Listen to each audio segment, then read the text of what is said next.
آئیے ہم بسم اللہ کرتے ہیں۔ بسم اللہ الرحمن الرحیم۔ شروع کرتا ہوں میں اللہ کے نام سے جو رحمان اور رحیم ہے۔ اس پر کچھ گفتگو ہو چکی ہے تعارف قرآن کے ضمن میں کہ رحمان اور رحیم دو نام ہیں کہ جو رحمت کے مادے سے نکلتے ہیں۔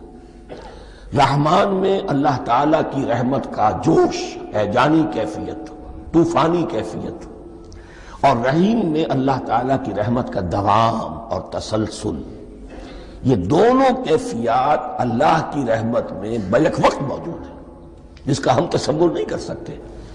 بسم اللہ الرحمن الرحیم کے ساتھ الحمد للہ رب العالمین، تمام تعریفیں اور کل شکر اللہ کے لیے ہیں کہ جو تمام جہانوں کا پروردگار ہے، رب ہے، مالک ہے۔ تو کل شکر اور کل تعریف اس اللہ کے لیے ہے جو تمام جہانوں کا مالک بھی ہے اور پروردگار بھی ہے۔ الرحمن الرحیم، رحمان ہے اور رحیم ہے۔ اب دوبارہ اس کی میں وضاحت نہیں کروں گا۔ مالک یوم الدین، یوم دین کا مختار مطلق ہے۔ دین عربی زبان میں کہتے ہیں بدلے کو، دن تو بدلے کا ایک دن ہے جس دن فیصلہ ہوگا کہ کون کیا کما کر لایا ہے اور اسے کیا بدلہ ملنا چاہیے۔ تو مالک یوم الدین، جو جزا و سزا کے دن کا مالک ہے۔ اب یہاں سے کلام ایک رخ بدل رہا ہے۔ ابھی تک تو یہ غائبانہ انداز میں کلام ہو رہا ہے، اللہ سے خطاب نہیں آیا اس میں ابھی۔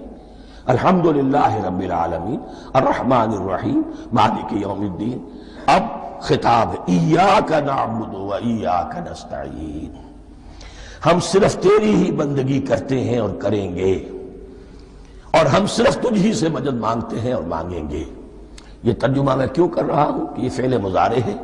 عربی زبان میں فعل مضارع حال اور مستقبل دونوں کو کور کرتا ہے۔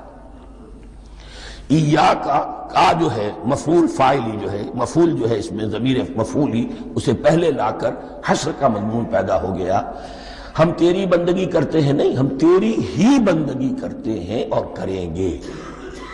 حال میں ترجمہ کیجئے تو یہ اظہار حال ہے، اور مستقبل میں ترجمہ کیجئے تو یہ ایک عہد ہے، قول و قرار ہے، بہت بڑا معاہدہ ہے۔ وَإِيَّاكَ نَسْتَعِينُ، اور صرف تجھ ہی سے مدد مانگتے ہیں اور مانگیں گے۔ اس میں بھی حال کا ترجمہ اظہار حال، اهْدِنَا الصِّرَاطَ الْمُسْتَقِيمَ، ہدایت بخش ہمیں سیدھے راستے کی۔ صراط الذین انعمت علیہم، اس کی مزید وضاحت ہے، راستہ اس کا ان لوگوں کا جن پر تیرا انعام ہوا۔ غیر المغضوب علیہم ولا الضالین، جو مغضوب علیہم نہیں ہوئے، جن پر تیرا غضب نہیں ہوا۔ اور غضب ہوتا ہے ان پر کہ جو ہدایت کے واضح ہونے کے بعد ہدایت کو ترک کر دیں، وہ ہے مغضوب علیہم۔ جنہیں ہدایت مل گئی ہو، ہدایت کو پہچان لیا ہو، پھر اپنی شرارت نفس کی وجہ سے، اپنی نفسانیت کی وجہ سے، اپنے تکبر کی وجہ سے، اپنے حسد کی وجہ سے وہ اس حق کو رد کر دیں، اس کو ترک کر دیں، ان پر اللہ کا غضب آتا ہے۔ وَلَا الضَّالِّينَ، اور نہ ہی گمراہ ہوئے۔ یہ لفظ جو آتا ہے عربی زبان میں گمراہ کا بھی ہے اور تلاش حق میں بھٹکنے والے کا بھی ہے۔